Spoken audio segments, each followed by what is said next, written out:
همساله روز 7 اپریل در دنیا همچون روز سلامتی قید کرده می شود. با این مناسبت در خطور دیگر شهر و ناحیه‌های کشور در مؤسسه‌های تندرستی ناحیه وسه چهاربینی کاروان سلامتی دایر کرده شد. در این روز در بیمارخانه مرکزی ناحیه با جلب دکتران صاحب گوشه‌های علایده تشکیل گردیده وابسته به مراجعت ساکنان تشخیص و دیگر خدمت‌رسانی‌های طبی به طور رایگان برآورده شدند. امروز بیماری‌های فشار بلندی رو بیماری‌های درونه رو دیده بر اومدیم. 10 نفر رو با آنها توصیه دادیم. همین گونه چهاربینی در مؤسسه کمک اولیه طبی سنتری ناحیه دایر کرده شد.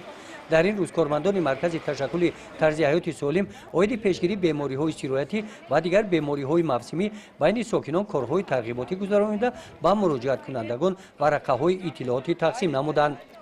گزارش خواجه نظریف خدای نظر ظهوروف از ناحیه واسه برای برنامه اطلاعاتی نوید.